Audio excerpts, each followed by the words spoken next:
Halo teman-teman, kembali lagi di channel kami. Sebelum lanjut, jangan lupa like, komen, dan subscribe ya. Jangan lupa nyalakan juga lonceng notifikasi supaya kalian tidak ketinggalan cerita novel lainnya. Terima kasih servisnya untuk malam ini cantik. Wanita aduhai yang goyangannya bikin ketagihan. Kusuma menyerngit keheranan ketika mendapati pesan masuk yang berupa screenshot dari salah satu nomor asing yang tak terdaftar di kontak. Screenshot itu berupa status WhatsApp yang entah punya siapa, berupa gambar wanita cantik yang mengenakan baju model kemben dengan pose yang begitu menggairahkan. Sementara kutipan yang ia baca tadi adalah caption status tadi. Tangan wanita itu dengan lihai mulai membalas pesan dari kontak yang asing itu. Maaf, ini maksudnya apa ya? Kalau boleh tahu, ini juga kontak siapa? Kusuma dengan sabar mulai menunggu balasan dari orang itu. Ting, yakin tidak tahu? Coba cek foto profil yang terlihat di layar screenshot itu. Mata Kusuma mulai menelisik foto profil yang dimaksud oleh si pengirim. Deg, jantung wanita itu berdetak tak karuan kala mendapati foto profil WhatsApp milik suaminya. Ini kan foto profilnya Mas Heru. Ini pasti ada orang asing yang mencoba memfitnah suamiku. Kusuma kembali melihat layar ponselnya. Jemarinya sibuk men-scroll layar tersebut yang kini tengah menampilkan banyak sekali status WhatsApp yang berada di kontaknya. Aneh, Kusuma sama sekali tak menemukan status WhatsApp milik suaminya. Bahkan setiap hari juga dia selalu mengontrol apakah suaminya menggugah status atau tidak. Tapi yang ia ketahui, suaminya itu bukan tipe lelaki yang sering menggugah status. Buktinya, setiap kali Kusuma mengecek, sama sekali tak ada tanda-tanda di sana.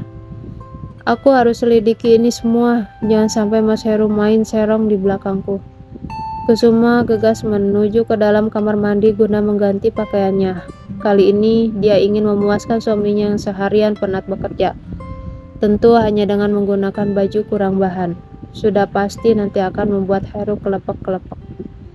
Wanita itu kembali keluar dari kamar mandi dan mulai melakukan perawatan di depan meja rias.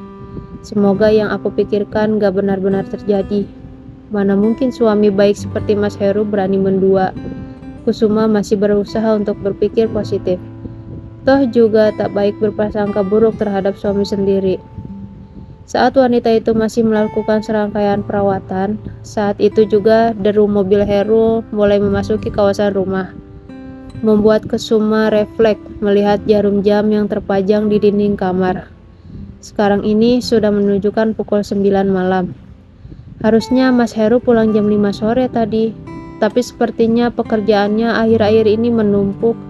Itu sebabnya Mas Heru sering pulang malam. Kusuma mulai bangkit, hendak menyambut kepulangan suami tercinta. Wanita itu mulai membuka pintu kamar, berjalan penuh semangat menuju lantai dasar.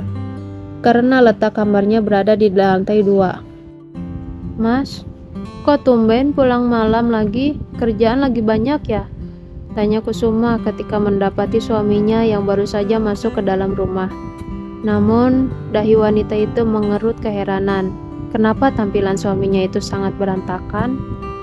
Heru yang mendapati istrinya yang tengah mengenakan baju dinas pun hanya bisa meneguk ludah dengan susah payah. Dia pengen, tapi pinggangnya sudah encok dan tenaganya terkuras habis. Iya, mungkin beberapa hari nanti juga lembur. Kalau kerjaan makin numpuk, terpaksa nggak pulang. Balas Heru sembari menyodorkan tas kerja kepada Kusuma. Kusuma pun menerimanya. Bukan hanya tas kerja suaminya yang ia terima, melainkan dekapan dari singa lapar tapi sudah tepar itu.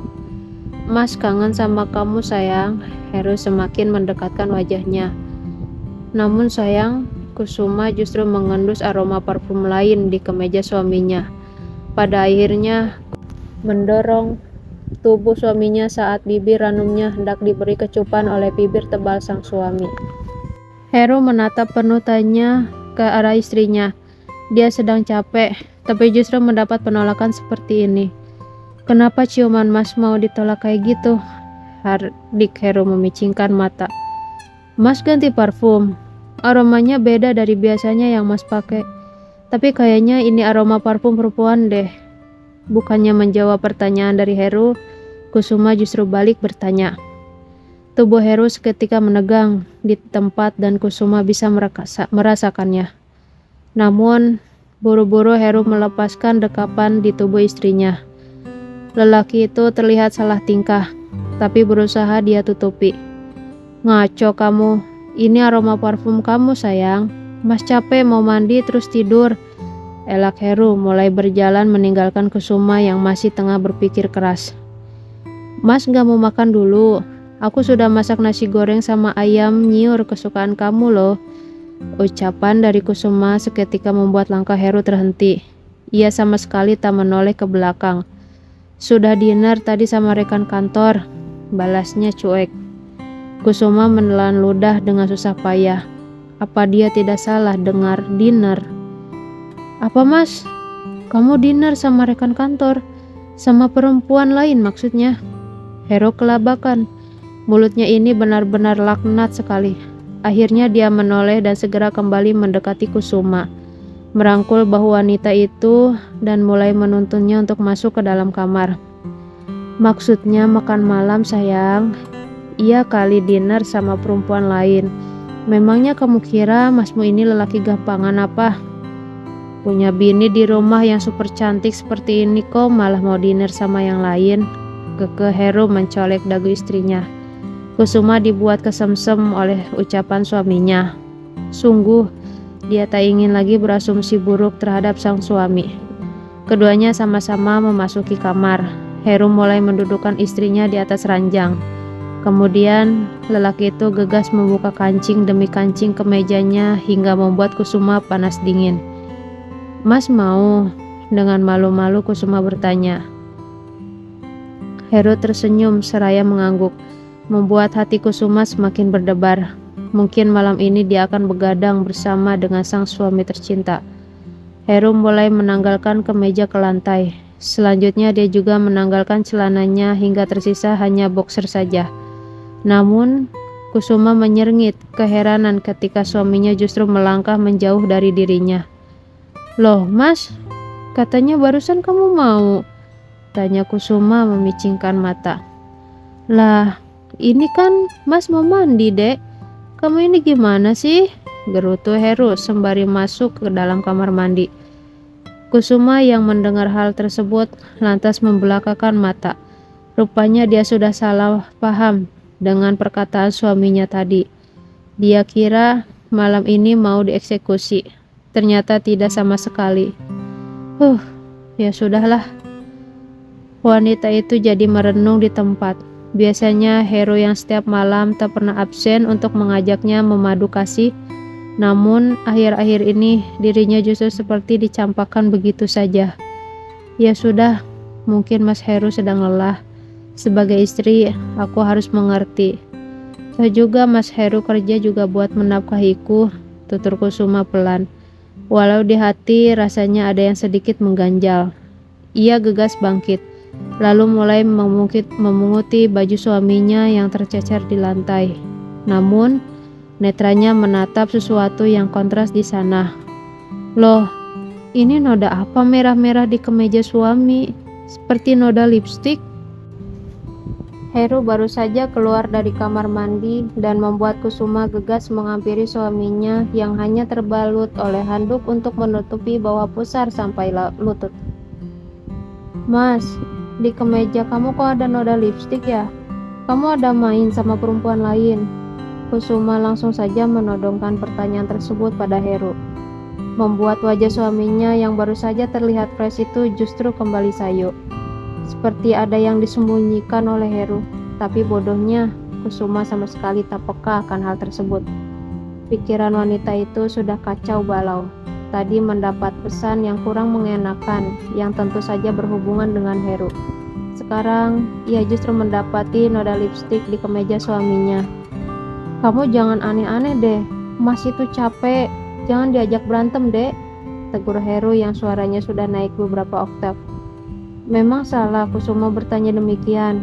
Dia hanya ingin was-was saja supaya rumah tangga yang ia bina selama 2 tahun ini tidak kacau balau hanya karena suaminya main serong. Terus ini apa, Mas? Aku cuma tanya, setidaknya kamu jangan marah kayak gini dong. Aku malah semakin curiga kamu main di belakangku. Kusuma menyodorkan kemeja dengan hiasan noda merah yang persis sekali seperti noda lipstik itu. Heru menerima, tapi lelaki itu gegas menghempaskan kemeja tersebut ke keranjang pakaian kotor. Itu bukan noda lipstik. Tadi ada rekan kerja yang bawa anak kecil. Terus anak kecil itu aktif banget sampai tumpahin serbuk merah mainannya di dekat kemejaku. Sampai sini paham? Tanya Heru menatap sebal ke arah istrinya. Serbuk merah? Memangnya ada mainan yang seperti itu untuk anak kecil? Begitulah pikir Kusuma. Mas, kamu gak sedang bohongi aku kan? Mana ada anak kecil yang main serbuk merah? Tanya Kusuma yang masih belum percaya. Mana bisa kamu tahu apa saja mainan anak kecil? Kamunya saja sampai sekarang belum bisa kasih aku anak. Aku muak lama-lama sama kamu. Malam ini aku tidur di kamar tamu saja. Brak. Kusuma memegangi bagian luar ulu hatinya ketika Heru membanting pintu kamar mereka begitu keras. Tak terasa setetes air mata jatuh begitu saja tanpa diminta. Pembahasan mengenai anak memang sangat sensitif untuk Kusuma. Sudah 2 tahun menikah dengan Heru, tapi dia belum bisa memberi keturunan untuk lelaki itu. Kusuma sudah lama ingin memeriksa kesuburannya pada dokter kandungan, tapi dia takut jika kenyataannya dia memang bermasalah. Makanya sampai sekarang Kusuma urungkan dan lebih memilih untuk berusaha, seperti sering mengajak suaminya berhubungan dan juga sering minum jamu. Untuk malam ini ranjang akan terasa dingin tanpa adanya kehadiran Heru. Lantas mau bagaimana lagi? Heru yang lelah setelah seharian bekerja justru diajak bertengkar, meluap sudah amarah lelaki itu. Subuh menjelang, Kusuma gegas bangun untuk menunaikan ibadah. Tak lupa ia mengajak Heru untuk menjadi imam sholat. Kusuma mulai membuka pintu kamar tamu yang semalam ditempati oleh suami. Mas Heru, Kusuma menyengit keheranan ketika mendapat celana pendek dan dalaman milik suami yang bercacar di lantai. Apa yang sebenarnya dilakukan oleh suaminya? Apa jangan-jangan Heru menyimpan wanita lain di kamar ini? Kusuma segera menggeledah kamar mandi, tapi tak ada siapa-siapa di sana. Napasnya mulai memburu hebat. Ia kembali mendekat ke arah ranjang dan melihat dengan lekat wajah Heru yang masih pulas. Mas Heru, bangun mas. Kamu ngapain semalaman sampai lepas celana? Tanya Kusuma mulai menggoyangkan lengan kekar sang suami. Heru berdecak sebal, tapi sama sekali tak ada niatan untuk membuka mata. Lelaki itu justru mengganti posisi dengan membelakangi istrinya. Selimut yang digunakan oleh Heru tersingkap, membuat Kusuma terkejut bukan main ketika mendapati ternyata suaminya tidur tanpa menggunakan sehelai benang. Mas, kok kamu tidur gak pakai baju sih? Saat menarik selimut, Kusuma justru mendapati sesuatu yang lengket di sana. Astaga, apa suaminya habis melakukan sesuatu dengan wanita lain? Tapi Kusuma sama sekali tak melihat tanda-tanda adanya wanita selain dirinya di rumah ini. Kusuma tersengaja melihat ponsel Heru yang berada di samping bantal. Nafasnya tercengang ketika sekelebat foto wanita berpakaian seksi ada di layar ponsel tersebut.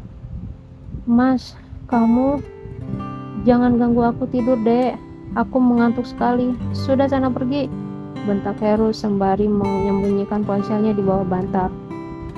Pada akhirnya Kusuma sudah tak bisa melihat lagi foto yang barusan dia lihat di layar ponsel itu. Apa Mas Heru melakukan solo sembari melihat foto itu? Batin Kusuma. Wanita itu menghela nafas, berusaha untuk tetap berpikir positif, walau rasanya hati sudah tak karuan. Mas, kita sholat subuh berjamaah ya? Tanya Kusuma yang masih ingin Heru bangun, lalu mengimami dia sholat. Kamu itu apa-apaan sih? Sana sholat sendiri, jangan ganggu aku atau kita bertengkar pagi buta begini. ancam Heru. Mau tak mau, Kusuma memilih untuk langsung pergi. Entahlah, akhir-akhir ini sikap Heru sedikit kasar kepada dirinya. Tak mau berpikiran buruk lagi, dirinya gegas menunaikan sholat tanpa adanya sosok Heru yang ikut serta. Setelah beres, wanita itu segera menyiapkan sarapan untuk dirinya dan sang suami. Sebab di rumah mereka sama sekali tak ada pembantu, lantaran Heru tak mau membayar orang lain yang bekerja di rumahnya. Alhasil, segala pekerjaan rumah tentu saja Kusuma yang menghandlenya. Pada pukul 6:30, barulah Heru keluar dengan pakaian yang sudah rapi. Kusuma yang melihat itu lekas mendekat lantaran ini memakaikan dasi untuk suaminya. "Mas, sini aku pakaikan dasi seperti biasa," ucap Kusuma yang hendak mengambil alih dasi. Tapi hidung Heru justru mencium aroma tak sedap dari tubuh istrinya. Wajar sebenarnya, karena Kusuma baru menyelesaikan pekerjaannya. "Jangan dekat-dekat kamu, Dek. Aroma bawang, mending mandi dulu," sentak Heru seraya mundur beberapa langkah. Kusuma terperangah lantaran biasanya Heru juga tak mempermasalahkan hal ini. Namun, wanita itu sama sekali tak protes dan memilih untuk diam saja, membiarkan Heru mengenakan dasinya sendiri hingga si suami mulai duduk di kursi meja makan. "Jangan jorok jadi perempuan, Dek. Jangan bikin suami ilfil. Kalau habis masak langsung mandi," tegur Heru yang sama sekali tak memikirkan perasaan dari Kusuma. "Ya Mas, habis beres-beres dapur, aku langsung mandi." Kusuma mulai mengambil nasi beserta lauk pauk untuk suaminya. Namun, atensi Heru sejak tadi justru sibuk dengan ponsel di tangannya.